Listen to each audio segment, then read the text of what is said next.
नमस्कार दोस्तों, मैं हूं आपका दोस्त अंकित और मैं अपने चैनल पे आप सभी का एक बार फिर से स्वागत करता हूं। दोस्तों, आज हम how to get a smooth shading के थर्ड एपिसोड में डिस्कशन करेंगे और अदर डिटेल्स के बारे में बात करेंगे फ्रेंड्स, जैसे कि लिप्स हो गया और फोरहेड की डिटेल्स को यहाँ पे मोस्ट प्रोबेबली हम रखेंगे। और ज़्यादातर अभी मेन फीचर्स जो होंगे वो इसी में हम थोड़ा सा क्लैरिफाई करने की और उसको और ज़्यादा डिटेल्ड करने की कोशिश भी करेंगे सर फ्रेंड्स साथ में। बैकग्राउंड में कुछ आवाज़ें आ रही होंगी फ्रेंड्स, उसके लिए I am very much sorry, क्योंकि बाहर कुछ शायद शादी वगैरह का माहौल है, इसलिए आवाज़ें आ रही हैं बैकग्राउंड में, तो उसको आप इग्नोर कीजिएगा प्लीज़। और अब यहाँ पे फ्रेंड्स देखिए, मैं जिस तरह से शुरुआत मैंने जहाँ पे लास्ट एंड किया था, मैं अभी right side of the face पे काम कर रहा हूँ।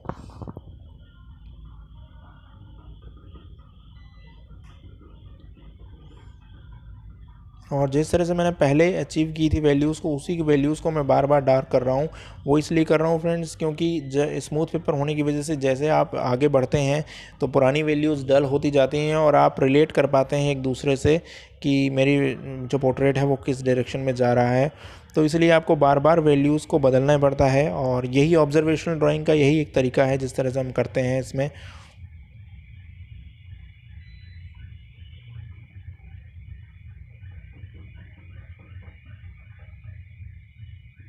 तो यहाँ देखिए फ्रेंड्स, मैं बहुत नॉर्मल पेंसिल्स यूज़ करके मैंने ऐसे रिजल्ट्स को ऑप्ट किया है। तो it's not about the pencil, it's about the how you begin with those pencil. और आपकी स्किल्स कैसी हैं, आपकी स्किल्स अच्छी हैं तो आप किसी भी पेंसिल से कर सकते हैं।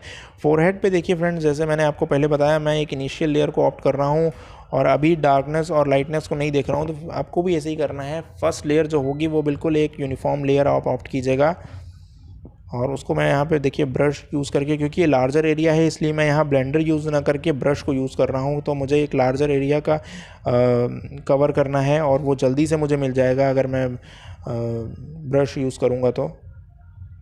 और अब मैं सेकेंड लेयर पे आ रहा हूँ और सेकेंड लेयर भी मैं उसी पेंसिल को यूज़ करके कर रहा हूँ।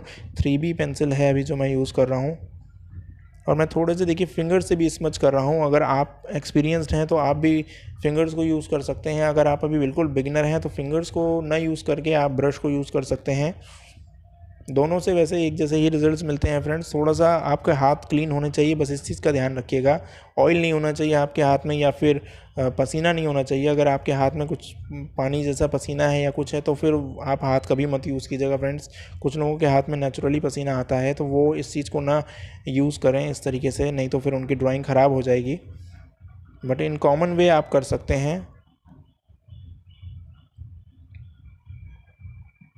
तो मैं देखिए फ्रेंड्स, बीच में जो दो हाइलाइट्स हैं जहाँ पे लाइट्स पड़ रही हैं उनके फेस पे, जैसा कि आप देख पा रहे होंगे इमेज में जैसा है, उन दोनों एरिया को मैंने यहाँ पे छोड़ दिया है। लेकिन फर्स्ट लेयर मैंने दोनों पे ही अलाउ किया था। यहाँ यही चीज़ समझने वाली है।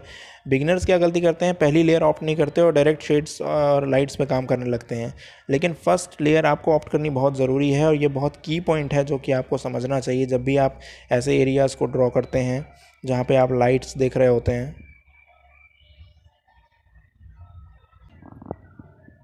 तो हमेशा इन बारीकियों का ध्यान रखिएगा फ्रेंड्स और इसी तरह से इनिशिएट कीजिएगा। देखिए काफ़ी स्मूथ शेडिंग मिल रही है मुझे यहाँ पे, जो कि एक अच्छे पेपर भी यूज़ कर रहा हूँ मैं, एक स्मूथ पेपर यूज़ कर रहा हूँ, ब्रिस्टल पेपर यूज़ कर रहा हूँ। आप एवरी पे भी इसी तरह के रिजल्ट्स पा सकते हैं स्मूथ शेडिंग अगर आपको करना ही है तो फ्रेंड्स।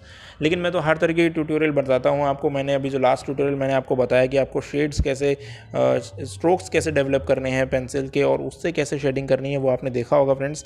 तो इस तरह से आप हर तरह से सीखिए और ज़्यादा इंपॉर्टेंस अभी उसी को दीजिए कि आप हैचिंग करके कैसे ड्रॉ करते हैं। शुरुआत में वो चीज़ सीखनी बहुत ज़रूरी है। खासकर आर्ट से अगर आप कोई इंटरेस्ट रखते हैं और आगे आर्ट्स या ड्राइंग में कुछ करना चाहते हैं अच्छा, तो वो चीज़ सीखनी ज़्यादा ज़रूरी है। ये चीज़ फ्रेंड जो मैं यहाँ बता रहा हूँ ये आप कभी भी सीख सकते हैं बाद में। ये बस पेशेंस वाली बात है, आपको पेशेंस रखना है और इस पर ड्रॉ करना है। जो लोग थोड़ा बहुत सीख चुके हैं आर्ट में उनके लिए ये ट्यूटोरियल बहुत ही ज़्यादा हेल्पफुल है और वो इससे मदद ले सकते हैं और कुछ इस तरीके का ड्रॉ कर सकते हैं।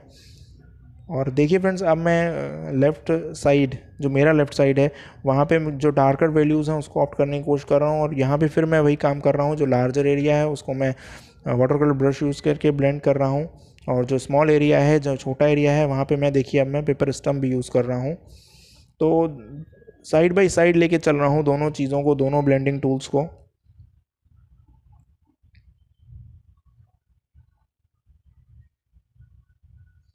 अब आते हैं फ्रेंड्स हम अपने उस ट्यूटोरियल पे जो कि यहाँ पे मैं बताने वाला हूँ।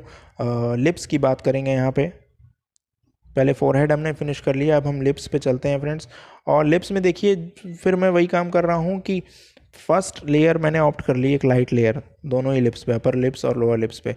वो अब इसलिए भी कर लिया, अब इससे फ़ायदा ये हो गया कि जो मेरा एरिया की बाउंड्रीज़ हैं वो सर्टेन हो गई कि अब वो इतनी ही रहनी है। अब उसके बाद मुझे बस खाली उन एरियाज़ के वैल्यूज़ को बढ़ाते जाना है, डार्कन करते जाना है, और मेरे लिए पूरा पोर्ट्रेट बनाना आसान हो जाएगा इसी तरह से।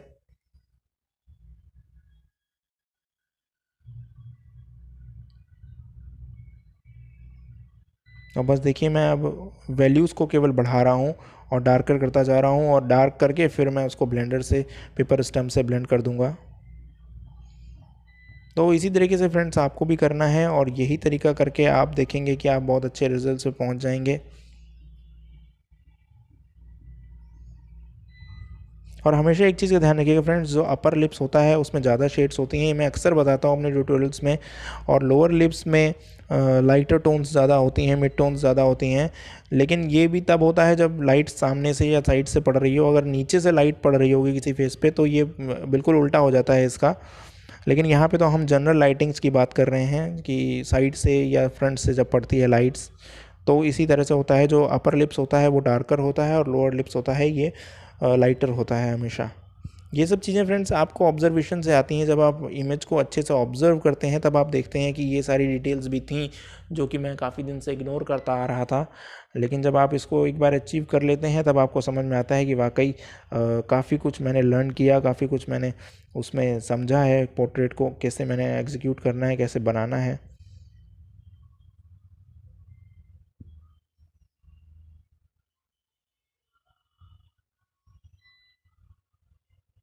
और फ्रेंड्स मैं कई बार जैसे कमीशन आर्ट वर्क्स की भी बात करता हूँ, वहाँ भी फ्रेंड्स यही होता है। जैसे मैं थोड़ा सा आपको यहाँ बताऊँ कि वहाँ भी क्वेश्चंस यही होते हैं कि जब आप पूछते हैं कि किस तरह से हमें काम लेना चाहिए या हम किस तरह से काम ले सकते हैं, तो उसमें फ्रेंड्स रिजल्ट स्पेसिफिक होता है वो। जैसे मान लीजिए अगर कोई कहेगा कि उसको स्मूथ शेडिंग पे चाहिए तो आपको स्मूथ शेडिंग करके देना होता है उनको। कोई कहेगा कि मुझे आर्टिस्टिक सा चाहिए, क्रॉस हैचिंग्स में चाहिए, तो वहाँ पे फिर क्रॉस हैचिंग करके और आर्टिस्टिक सा बना के देना पड़ता है। मैंने हर तरीके के लगभग काम किए हैं कमीशन की अगर मैं बात करूँ तो, और अलग अलग तरीके के रिजल्ट्स मैं पहले ही पूछ लेता हूँ कस्टमर से, और इनफैक्ट वो भी मुझे बता देते हैं। अगर नहीं बताते तो मैं पूछ लेता हूँ उनसे कि किस तरीके के उनको रिजल्ट्स चाहिए पेपर पे, और कैसे पेपर पे चाहिए ये भी मैं पूछ लेता हूँ। ये सारी चीज़ें पूछ लेनी बहुत ज़रूरी होती हैं, और इससे जब आप इस तरीके से चलते हैं तो आपका ये समझ में आता है कि आप काफ़ी प्रोफेशनल हो चुके हैं उस चीज़ में।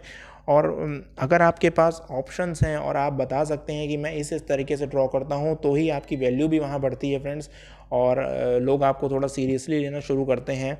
तो जो आर्टिस्ट अभी कमीशन आर्ट वर्क कर रहे हैं उनके लिए बहुत इंपॉर्टेंट बात है, वो इस चीज़ को समझ सकते हैं कि वो जब आपको कोई कमीशन आर्ट वर्क दे या आप किसी से परस्यू कर रहे हो आगे जा कर के, तो उनको आप बताइए कि आप डिफरेंट डिफरेंट तरीके से रिजल्ट्स को ऑप्ट करते हैं। इसीलिए कई तरीके के रिजल्ट्स सीखना बहुत ज़रूरी है। आप सोचेंगे आप एक ही तरह से ड्रॉ करें हर बार और एक जैसे रिजल्ट्स आएँ, तो आप बिल्कुल एक स्पेसिफिक फील्ड को ही डिफ़ाइन करेंगे और बाकी एरियाज़ में आप नहीं जा पाएंगे, और ना ही आपको इतना ज़्यादा कोई तवज्जो देगा।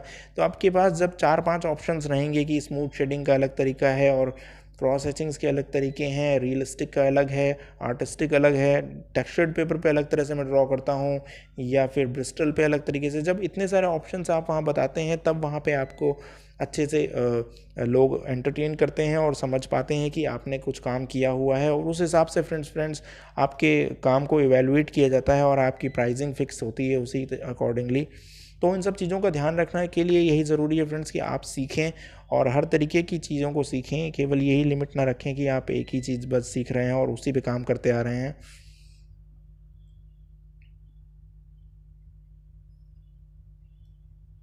अब यहाँ देखिए लिप्स को मैंने इसी तरीके से ड्रॉ कर लिया है, और काफ़ी हद तक आप समझ पाए होंगे कि मैंने कैसे किया है, क्योंकि मैंने काफ़ी इसको बहुत टाइम लैप्स ने भी नहीं किया है, और बिल्कुल आप जितने समझ पाएँ उतना ही तक रखा है इसकी स्पीड को। और यहाँ देखिए जो फ्रेंड्स अगर इस फेस की बात करूँ तो जो राइट साइड ऑफ फेस है उसमें बहुत सारी लाइट्स हैं, तो हमें हमेशा कंपैरेटिवली सोचना पड़ेगा कि जो लेफ़्ट साइड में मैंने जो वैल्यूज़ लाई हैं उससे कम वैल्यूज़ को इधर लाना पड़ेगा। तो मैं बिल्कुल स्मूथ रखने के लिए एक सिंपल लेयर को ऑप्ट कर रहा हूँ पेपर स्टम्प यूज़ करके, और इसके ऊपर मैं फर्दर फिर और लेयर्स को ऑप्ट नहीं करूँगा क्योंकि यहाँ पे लाइटर टोन्स हैं बहुत ज़्यादा। तो अगर आप दोनों तरफ एक जैसा रख देंगे तो फिर लाइट एंड शेड्स का अच्छा रिजल्ट आपको नहीं मिलेगा, और ये चीज़ आपको फिर आप एक अच्छा पोर्ट्रेट नहीं बना पाएंगे रियलिस्टिक सा। क्योंकि यहाँ रियलिस्टिक रिजल्ट्स की बात हो रही है, इसलिए मैं आपको ये चीज़ बता रहा हूँ फ्रेंड्स। आपको थोड़ा सा कॉन्शियसली देखना पड़ेगा वहाँ पे कि कितनी वैल्यूज़ हैं और कितना आपको बिगिन करना है। बहुत हल्की सी एक लेयर मैंने और ऑप्ट की इस पर, वो भी पेंसिल को बहुत ही हल्का प्रेशर दे करके। फ्रेंड्स पेंसिल कोई भी यूज़ करें, डिपेंड करता है कि आप कितना प्रेशर उस पर दे रहे हैं।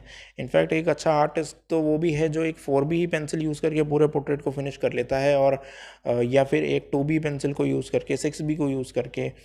और जो जितने बड़े आर्टिस्ट होते हैं फ्रेंड्स, वो उतनी ही हाई ग्रेड की पेंसिल को यूज़ करके एक पोर्ट्रेट को ड्रॉ करने की कोशिश करते हैं। ऐसे 8B और 6B से भी बहुत सारे आर्टिस्ट ड्रॉ करते हैं, 4B से बहुत सारे आर्टिस्ट ड्रॉ करते हैं, केवल एक ही पेंसिल यूज़ की और उसी से पूरा पोर्ट्रेट ड्रॉ कर लिया। तो वो अपनी अपनी स्किल्स होती हैं, और वो काफ़ी टाइम एक्सपीरियंस हो जाने के बाद ही आती हैं फ्रेंड्स। लेकिन आपको कोशिश अभी से करनी है, ये नहीं कि जब मैं बड़ा बन जाऊंगा तब मैं वैसा कुछ सोचूंगा। अभी से आप उसकी प्रैक्टिस कीजिए तो आपको समझ में आएगा फ्रेंड्स कि आप उसमें बढ़ रहे हैं आगे और कुछ अच्छा सीख रहे हैं। और मेरे लेसन्स को सीखने का सबसे अच्छा तरीका फ्रेंड्स ये है कि मैं जो बोल रहा हूँ आप उस पर भी कॉन्सेंट्रेट कीजिए। अगर आपको बेस्ट और अच्छा सीखना है, मेरे सबसे मोस्ट ज़्यादा से ज़्यादा लेने की कोशिश करनी है मेरे पोर्ट्रेट से, तो आप ये कोशिश कीजिए कि जो मैं जितना भी बोल रहा हूँ फ्रेंड्स, उसको भी आप कहीं नोट डाउन करते जाइए। और क्योंकि केवल सिखाना सिखाना नहीं है, केवल ड्रॉ करना ही नहीं है, जो बोलने वाली बातें हैं, जो लेक्चर्स वाली बातें हैं, वो भी बहुत ही ज़्यादा इंपॉर्टेंट हैं, और उनको आप हमेशा याद रखिए। केवल सुन लेंगे और तो फिर भूल जाएंगे फ्रेंड्स। तो इस चीज़ को हमेशा ध्यान रखिए, कहीं नोट डाउन करके रखिए, तो वो ज़्यादा आपके लिए हेल्पफुल होगा।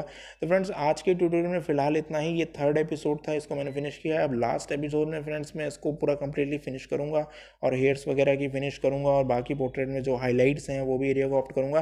तो friends thank you friends, please मेरे चैनल को सब्सक्राइब जरूर कीजिएगा फ्रेंड्स। Thanks again.